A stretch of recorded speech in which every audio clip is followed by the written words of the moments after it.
If it's not on Strava, it didn't happen. Isn't that right, my friend S the Snake? This is my little buddy here. That's a rattler. My little friend S the Snake.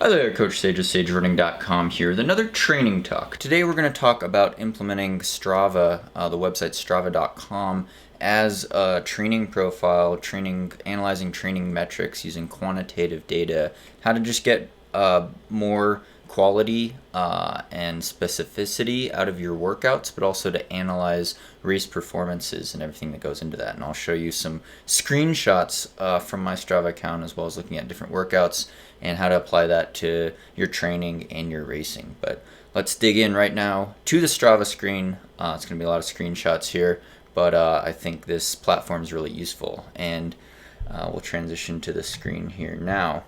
So as you can see here, this is my Strava profile. It's a social media network, essentially, nice social platform.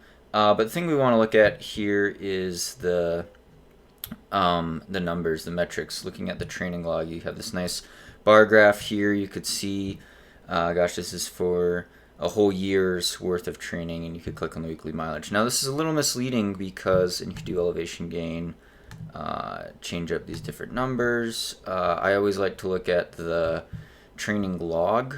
I think that's really valuable. Training calendar, we'll get into that in a second, but it's a little misleading. It says I peaked at 176 miles per week, and of course I did a 83-mile bike ride in that week. Now it's interesting looking at these events and the numbers, 27,000 feet of climbing, that's a big week, is that this was 3 weeks before the Run Rabbit Run 100, which was a really crappy race for me. I dropped out, I was exhausted and overtrained, and of course the benefit of hindsight, looking at the training calendar and seeing that before Run Rabbit Run, actually it was back in September, is that, if I have a bad race or something and I think I overtrained, I look back, what did I do in the taper phase? Well, I think I tapered really well 10 to 12 days out. What did I do 2 to 3 to even 4 weeks before the DNF at Run Rabbit Run? Well, I was resting well, but you have to dig back into the details here. And as you could see, I'll move this a little to the side here. The bike ride was here, but the problem was, in going into these activities, we like to stack things in a calendar schedule. When Sandy and I design training schedules for our athletes, as well as training plans on the website SageRunning.com, we always use a calendar grid because you could stack weeks on top of each other and see the big picture. Well, I missed the big picture here, and I did a 30-mile long run 2 days, or I only had one easy day before the bike ride. Did that 30-mile long run, probably did it too hard. Then did the bike ride, Golden Grand Fondo, which was my longest bike ride of my life, and it was not easy. It was not an easy spin, 83 miles, 9,900 feet of climbing.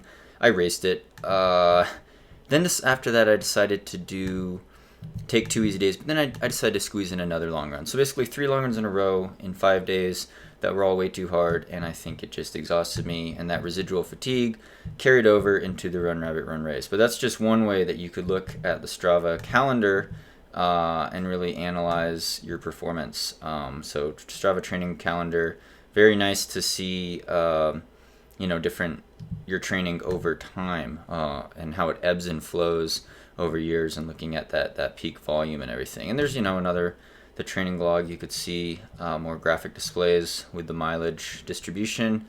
Let's see, this is a little bit more recent. This is actually this week when training's been ramping up again. You can see a lot of doubles and warm-up activities as well as workouts. But getting into the workouts, I'll pull up another screen here. Sorry, I got Audacity running. Actually, I don't want to do that one. We want to do this one. A really good example of how to do a workout and analyze it. So this workout was a session of 4x2 mile repeats, lactate threshold, which is about tempo effort, with a 4-minute jog in between, done continuous. And what I like to analyze, I mean, you get the mile splits. This goal-adjusted pace, GAP, kind of shows you what you would run equivalently if it's a runnable surface with the elevation change. So it says, oh, the first mile had a net gain of 5 feet of elevation. Well, it kind of rolled, but I ran a 5:07 split, but they say that's equivalent to 5:03, and I found that to be relatively accurate. Of course, it doesn't take trail technicality into account, or running at elevation in Boulder up at 5,300 feet here. So, but the main thing I want to see here with the workouts is analyzing the data down here with the intervals. And these were 2-mile repeats, 4x2 miles. So you could see this blue squiggly line shows velocity. The velocity picks up during the 2-mile interval, then it drops down. But I'm still moving. We could throw on cadence. We could see the cadence, pulling around 180 steps per minute, mid 180s. It drops off a little because I'm doing a shuffle recovery jog here into the 150s, but then right back into the 180s. So nice cadence. Main thing too is the heart rate. I always like to use heart rate as a rough indicator, but I'm also going by velocity, doing road running training and running specific mile splits. So I knew it was going to be around the thresholds around 5:10 pace at altitude, around the Boulder Res, which is a gravel-like surface. And you could see the heart rate steadily climbs during the hard interval, which is really good, a nice even effort, but steadily climbing because it gets harder, especially at the end of a 10-minute effort. And then it drops during the recovery, and then it starts climbing back up again, revving it up. But it's a nice even distribution. And at the last repeat, the last mile of the last repeat, of course, the heart rate gets the highest. My threshold being probably closer to 168, and I'm getting into the 170s there, so maybe a little closer to 10K effort, or even 95% VO2 max. But it was a good session. It was a really good session, and the GAP is showing bigger number discrepancies. These don't line up. The splits don't line up exactly with the workout because I was taking that 4-minute or half-mile recovery jog.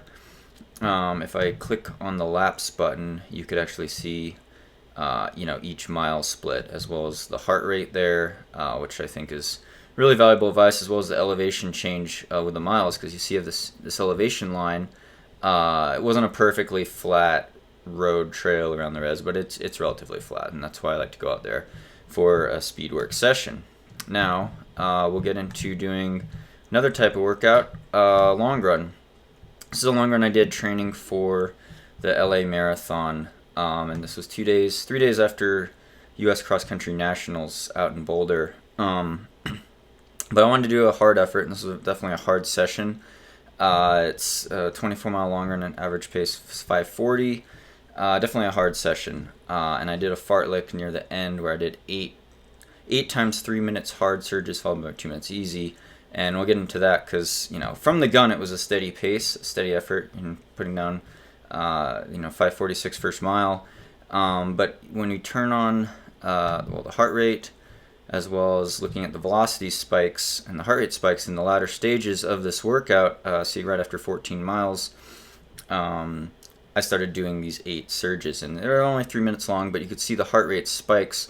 Most of the workout I'm running in the 150s to 160s. That's after coming through the half marathon, but during these spikes, you're getting up over the threshold, 1.7, and then it drops down. So that's a 2-minute easy jog, but not recovering fully, because then launching into another one. And it was about getting the legs. You can see the velocity gets up closer to 5-minute mile pace, sub 5-minute mile pace, which was faster than marathon pace and exactly what I needed for this workout. But then you could see that distribution as well as all the mile splits. So another great way to analyze successful long running, and that was a really hard session. Now the final part of this training talk is applying the metrics, STRAVA metrics to or an actual race. So let's see if I could pull up my actual race performance, which was here, or not. Let's see. There it is. Okay, so this was a race, the 2014 Pikes Peak Ascent, held in Manitou Springs, Colorado. It was the long distance world mountain running championship. So it was an international event, a lot of competition. Team USA alone had guys like me, Andy Wacker, Joe Gray, Eric Blake, Zach Miller. And we were running as a team, but also to try to compete for team title as well as individual place, individual gold.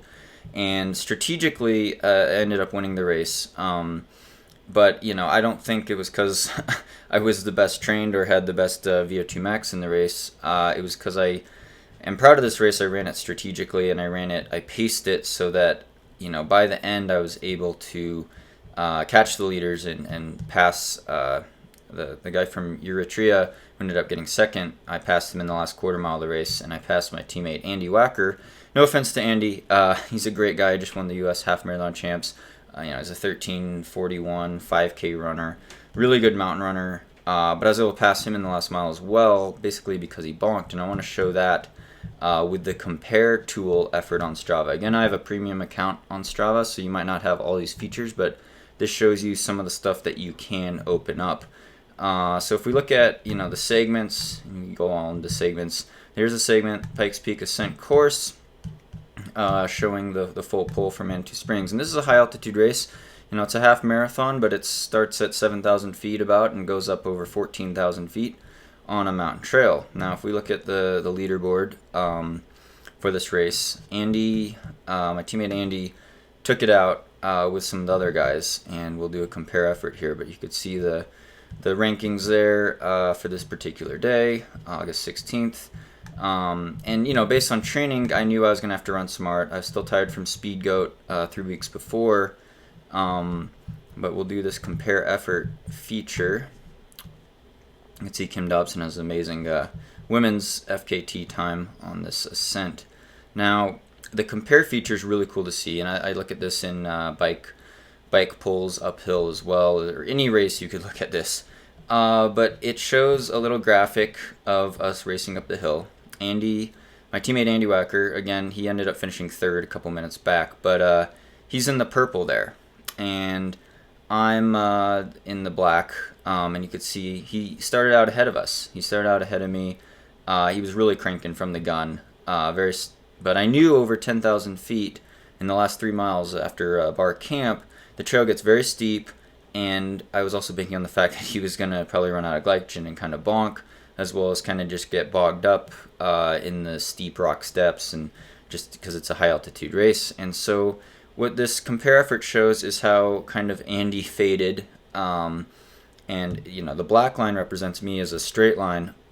Well, Andy went exponential with his bonk, which usually happens. It's happened to me in ultras all the time, in marathons, running uphill from the lactic acid, but also running out of glycogen and having to walk. And so what we see is Andy was opening up. You could see the cumulative time opening up there.